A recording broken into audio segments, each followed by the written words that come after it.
Hi, I'm Darianna Everett. I'm a singer, songwriter, producer, artist, and RAC graduate. Today we are going over the ins and outs of crafting your production setup. Let's go. Make sure to save and screenshot anything in today's video that you might need for later. And be sure to check out the article linked below / in the profile. It can be very overwhelming trying to figure out where to begin with crafting your production setup. Obviously, every artist and vocalist has different needs, different talents, and different ways of working. So no setup is going to be the same. Plus, there's so much choice out there. So I've come up with a checklist of essentials that every artist will need when starting to craft their production setup. Here it is, the essentials list. Going over the essentials list, you will need a computer. You'll save a lot of headaches having something that's relatively up to date and functional. Number 2, you will want a DAW. A DAW is a digital audio workstation. This is the program that you will use to make music. It's kind of the digital version of what back in the day they would use called boards, you know, those things? Yeah. This is the digital version of that. Next is the audio interface. This is the hub. So you're gonna have your analog signals going into this and it converts it into binary digital signal.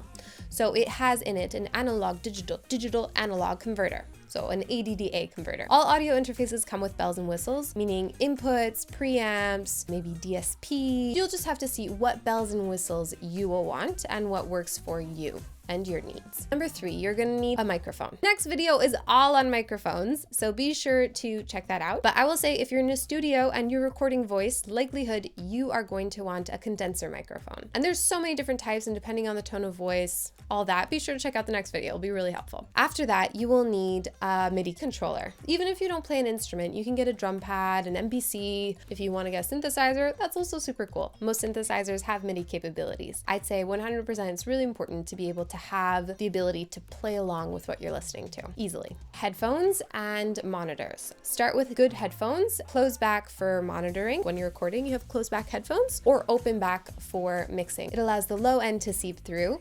and you're able to have a clearer mix. Every headphone has a sonic signature. So the most important thing about headphones is just learning your headphone sonic signature so you know what you're mixing. Next, we have an external hard drive. Personally, for me, I work with 3 of them. I have my data, I have the backup of my data, and I have the backup of my backup. Data management is one of the most important things, and I would not start any project without an external hard drive, at least one backup of it. Next, you have all the auxiliary that you'll need for a microphone. So mic stand, a shock mount, which is the thing that holds the microphone, pop filter, which blocks the plosive, so that's the B's and the P's, as well as some sort of vocal cage or acoustic foam. Yeah, just all the stuff that you will need. And so that's the basic kit you will need to get started. So next thing to think about when crafting your production setup is budgeting for work now and saving up for your dreams, gear dreams.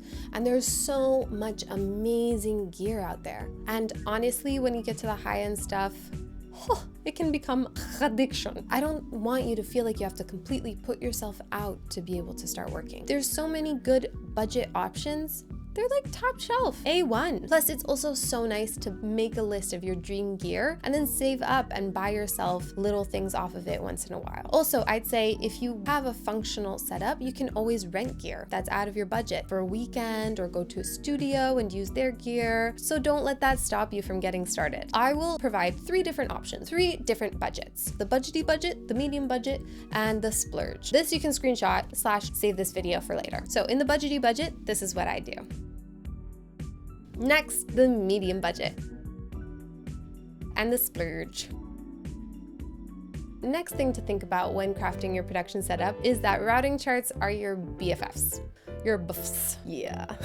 Once you figure out all of your gear, you're gonna wanna create a routing chart. This allows you to see how all of your gear is connected and then be able to follow the signal path. There are multiple ways of doing this. You can have a visual format like this, and there's also the chart, which looks like this. So I'd say moving forward, and for any studio, it's so helpful. I've created a download link for you guys. It's a simple Canva thing that you guys can adjust, so do check out the article as it's there. Last thing to think about in this video when crafting your production setup is research the setups and rigs of artists that you like and you like what they do.